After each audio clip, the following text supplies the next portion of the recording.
Salut à tous, c'est Cam Demivran, votre formateur en pratique des logiciels. Dans ma précédente vidéo, je vous ai montré comment configurer la tête pour la rédaction en français. Il s'agissait de charger les trois packages que voici, à savoir Inputank, Fontank et Babel. Pour ceux qui n'ont pas vu cette vidéo-là, vous pouvez retrouver le lien en description de la présente vidéo. Ici, nous avons le package Lipsum qui va nous permettre de faire du faux texte. Donc si je charge cette commande-ci, j'obtiens deux paragraphes de faux texte tels que vous pouvez l'apercevoir à l'écran. Donc je viens de compiler. Vous voyez là, nous obtenons ces deux paragraphes. C'est du texte en latin qui ne veut rien dire, c'est juste pour avoir du contenu dans notre document. Dans la présente vidéo, je vais vous montrer comment est-ce que vous pouvez structurer votre document, c'est-à-dire l'organiser en différents niveaux de titres, à savoir des parties, des chapitres, etc. jusqu'au sous-paragraphe. D'accord. Mais avant ça, je vais vous demander de vous abonner à la page si ce n'est pas encore fait, de liker la vidéo, d'accord, partager ces vidéos-là sur vos réseaux sociaux avec vos camarades. C'est très important pour, n'est-ce pas, vulgariser l'utilisation de la tech dans le milieu académique. Bien, donc je vous disais donc on va voir comment structurer votre document, l'organiser en parties, chapitres, sections, sous-sections, etc. Vous devez aussi voir, d'accord, je vais vous le montrer, comment est-ce que vous pouvez organiser votre document dans ces différentes parties, à savoir la partie préliminaire du document, la partie centrale du document et la partie annexe. Qu'est-ce que j'appelle partie préliminaire du document? Dans tout document de recherche, on a une première partie dite préliminaire où les chapitres ne sont pas numérotés, d'accord? Dédicace, avertissement, résumé, abstract, etc. Et les pages sont numérotées en chiffres romains. Petit i, 2 petit i, 3 petit i, etc. Et ensuite, on a la partie centrale du document qui commence à partir de l'introduction générale, où les chapitres sont numérotés, chapitre 1, chapitre 2, partie 1, partie 2, etc. Et les pages sont numérotées en chiffres arabes 1, 2, 3, 4. Puis vient enfin la partie annexe où les chapitres ne sont plus numérotés en tant que chapitre 1, chapitre 2, chapitre 3, etc. mais plutôt en tant que annexe A, annexe B, etc. Et la numérotation arabe de tout à l'heure continue. Donc je vais vous montrer comment vous allez faire ça. C'est extrêmement simple à faire avec la tech, on va le voir. Pour commencer par les titres, pour faire le titre d'une partie, vous n'avez qu'à taper la commande part, tel que vous pouvez le voir là. D'accord? Donc vous mettez le titre de votre partie ici. J'appelle ça analyse théorique. Voilà. Ensuite, si je veux faire un chapitre, je viens ici et je fais chapter. Excusez, je fais chapter. Je vais mettre un peu de texte ici aussi. Donc je fais Lipsum.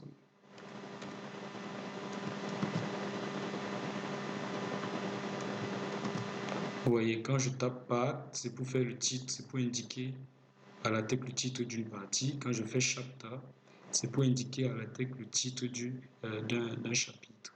Et là, quand je compile, vous allez voir le résultat que cela produit. Vous voyez, je vais agrandir, qu'on puisse bien voir. Vous voyez, sur la première page figure le titre de ma partie, analyse théorique.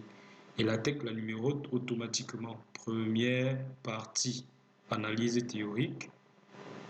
Puis il laisse une page vierge. Et ensuite, il commence le texte. Puis enfin, il laisse encore une page vierge avant de venir mettre le titre de mon chapitre. Chapitre 1. Et voilà le titre. Et vous voyez que le titre d'une partie reste toujours sur une page seule, tandis que le titre d'un chapitre est sur la même page que le contenu, donc son contenu, c'est-à-dire le texte. Maintenant, cette attitude de page vierge, vous devez comprendre le pourquoi, d'accord, de ces pages vierges qui restent après le titre.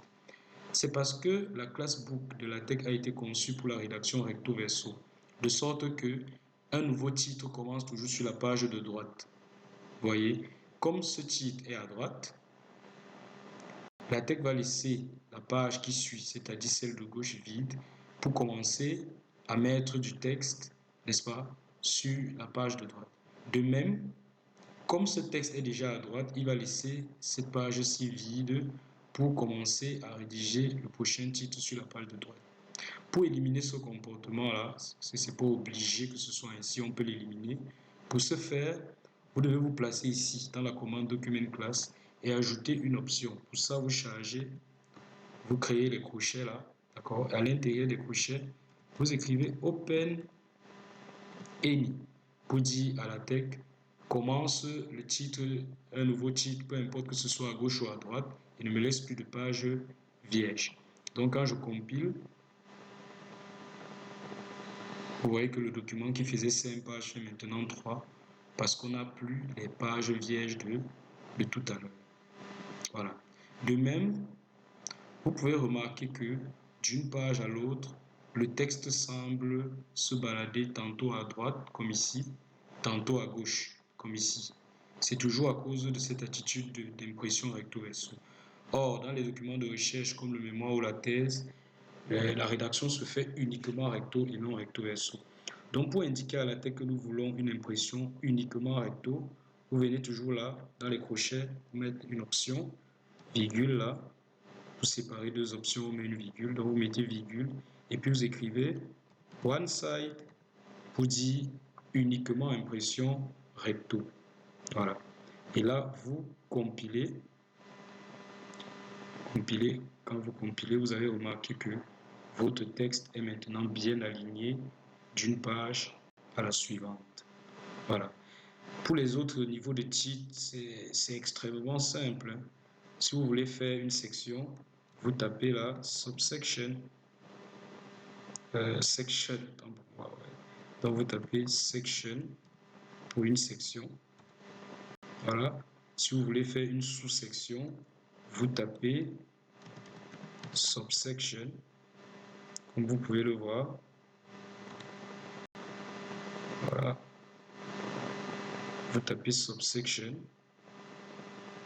Si vous voulez faire, vous pouvez même faire une sous-section. Hein. Vous tapez subsection. Subsection. D'accord. Et si vous voulez faire un paragraphe, vous tapez paragraphe. Vous voyez.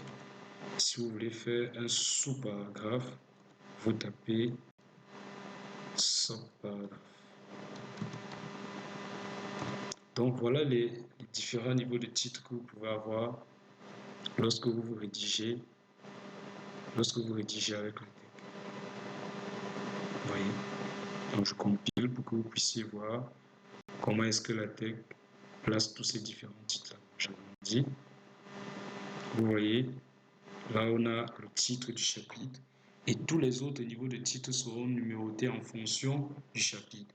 Vous voyez, pour la section, le numéro c'est 1.1 pour dire première section du chapitre 1. Ensuite, on a pour la sous-section 1.1.1 pour dire sous-section 1 de la section 1 du chapitre 1. Maintenant, les autres niveaux de titres ne seront pas numérotés, notamment la sous-section. C'est pour éviter d'avoir des 1.1.1 à outrance là. Donc, ces niveaux de titres-là ne seront pas numérotés. Cependant, vous pouvez imposer à LaTeX de les numéroter. D'accord? Donc, si vous venez dans mes formations, vous pourrez voir comment faire ce genre d'opération-là. Donc, je ne vais pas tout vous montrer ici. Le temps d'une vidéo n'est pas suffisant. Voilà. Ensuite, si je veux faire un titre non numéroté, ici par exemple, disons que je veux faire un titre de chapitre non numéroté. Donc, je viens là et je fais chapter. Donc, je vais d'abord le faire numéroté pour que vous puissiez mieux comprendre. Je mets 2 ici pour marquer la différence avec le chapitre précédent. Donc, quand je compile, vous voyez, le titre apparaît là, chapitre 2. Donc, vous pouvez aussi remarquer que LaTeX numérote automatiquement tous les titres que vous mettez. de sorte que vous n'aurez jamais d'erreur de numérotation de vos différentes parties dans le document. C'est aussi ça la beauté de LaTeX. Maintenant, si je veux que ce chapitre-ci ne soit pas numéroté, je viens ici, avant les accolades, après le R de chapter et avant les accolades, je mets une étoile. D'accord. Et là, quand je compile, vous allez voir, vous voyez, le titre apparaît maintenant et il n'est plus numéroté. Voilà. Maintenant, si je crée un autre chapitre après celui-là, si je crée un autre chapitre ici, je mets 3 pour marquer toujours la différence et que je le compile, vous voyez, là, c'est celui-ci, c'est le 3e chapitre que j'ai créé qui est numéroté chapitre 2 parce que je n'ai pas numéroté le 2e chapitre. Si je numérote ce chapitre-ci là, LaTeX va reconnaître et automatiquement il va réajuster les numéros. Vous allez voir, des chapitres. Donc il va maintenant m'afficher, voilà, chapitre 1, chapitre 2 et chapitre 3. Voilà la beauté de LaTeX. Maintenant, je vous parlais de la répartition de votre document en 3 différentes parties, à savoir la partie préliminaire, le corps du document et la partie annexe. Donc, je supprime tout ceci et je vais vous montrer comment est-ce que vous devez faire cette répartition. Voilà. Pour indiquer à LaTeX que vous êtes dans la partie préliminaire, tout ce que vous avez à faire, c'est charger la commande formata. Voilà. Donc, je charge la formata. Et dès que LaTeX voit ceci, il comprend que je suis dans la partie préliminaire de mon document et qu'il ne doit pas numéroter les chapitres et qu'il doit numéroter les pages en chiffres romains, c'est-à-dire 1i, 2i, 3i. Parce que vous voyez ici depuis, mes pages sont numérotées en chiffres A. Vous voyez, 1, 2, 3 et ainsi de suite. Donc, si je viens ici et que je crée des chapitres, donc je crée 2 chapitres ici avec du texte, chapter, chapter. Quand je compile ça, vous allez voir le résultat. Vous voyez, je n'ai pas mis d'étoile ici. Je n'ai pas mis d'étoile pour faire des titres non numérotés, mais ces titres-là apparaissent, d'accord? Ces titres-là apparaissent non numérotés dans mon document parce que j'ai indiqué la commande formata. LaTeX comprend qu'il ne doit pas numéroter les chapitres. Par ailleurs, vous voyez les numéros de page. Attendez que j'agrandisse. Vous voyez ici I pour cette page et ici 2i pour celle-ci. Juste grâce à cette commande. Vous voyez, si on était dans Word par exemple, ça peut être assez complexe de différencier la numérotation des pages entre ces 3 différentes parties. Maintenant que j'ai fini avec la partie préliminaire et que je vais entrer dans la partie centrale du document, je tape la commande main-mata. Quand LaTeX voit cette commande, il comprend tout de suite que là, on est déjà dans la partie centrale, le corps du document, et que ici, n'est-ce pas, il doit numéroter les chapitres, d'accord? Il doit numéroter les chapitres. Et non seulement il doit numéroter les chapitres, il doit aussi, n'est-ce pas, commencer la numérotation arabe pour ce qui concerne les pages. Donc quand je compile là, vous allez voir, il va le faire instantanément.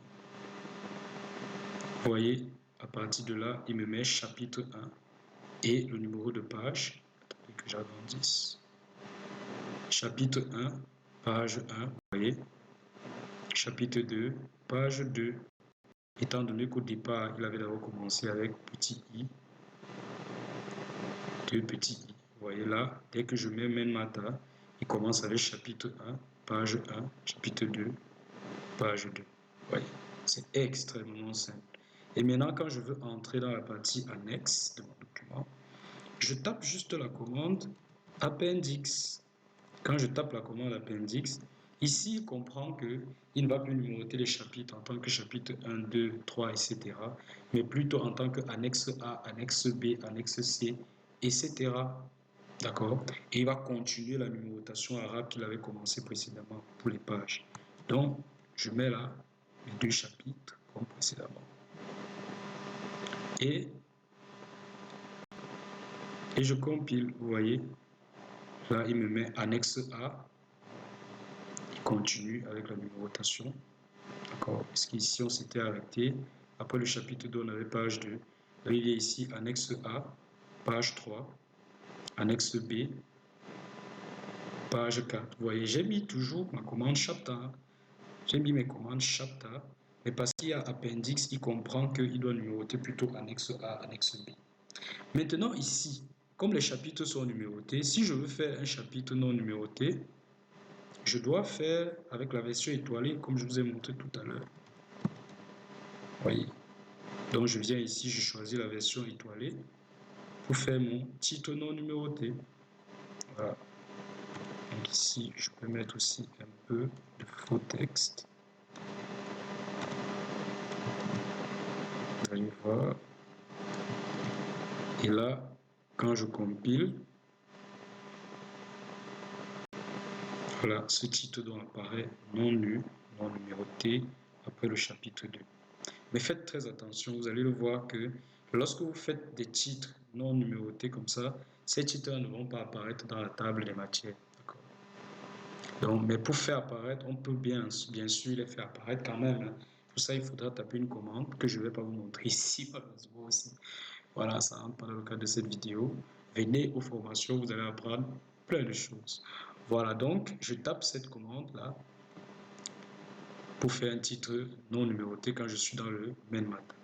Maintenant, la beauté aussi de LaTeX, c'est la simplicité avec laquelle on peut produire une table de matière.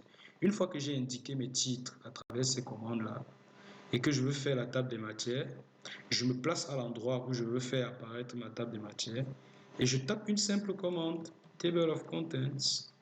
Vous voyez, dès que je tape Table of Contents et que je compile, vous allez voir instantanément LaTeX me produit, vous voyez, une table des matières.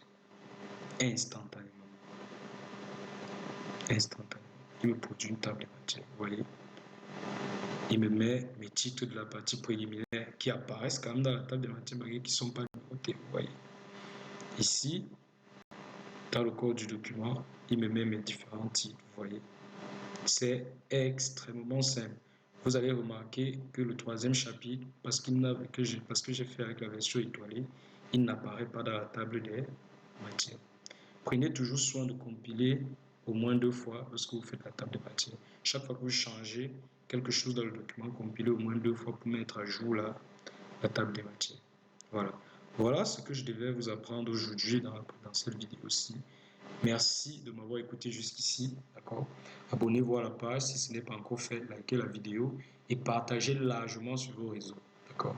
Venez surtout à mes formations, n'hésitez pas, vous allez apprendre plein de choses sur l'utilisation de LaTeX pour la rédaction de vos documents, d'accord? Si vous voulez vous enregistrer pour une formation, passez au siège du Paven en face du campus Entrée Express Union, Université Yaoundé 2, d'accord? En face du campus. Entrée Express Union et vous vous enregistrez là-bas aussi au siège du Paven pour les prochaines vagues de formation qui ne vont pas tarder. Ces vagues-là sont organisées en continu à mesure que les gens s'inscrivent. Merci et à très bientôt pour des vidéos toujours aussi intéressantes. Ciao!